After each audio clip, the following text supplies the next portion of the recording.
عندي سؤال، ليه بعض جماهير النادي الاهلي بيزعلوا لما الناس بتشيد بمصطفى شوبير ويقولوا ان هو الاحق انه يلعب؟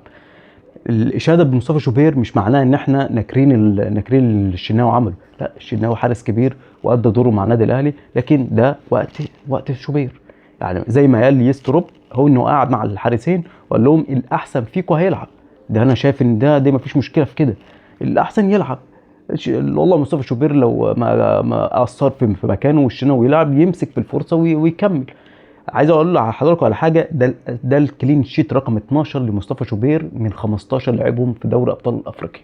يعني احنا قدامنا، يعني ما شاء الله على مصطفى شوبير، الكور اللي راحت له عرف يتعامل معاها، قدر انه الحمد لله يطلع بكلين شيت امام يانجا فرينجز.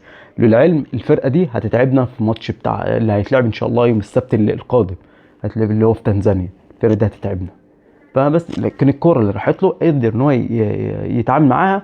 لو في فرصه جات له في الشوط الاولاني، لو كانت جت جول كانت صعبت الماتش على النادي الاهلي، خصوصا ان النادي الاهلي كان الشوط الاولاني ما كانش احسن حاجه.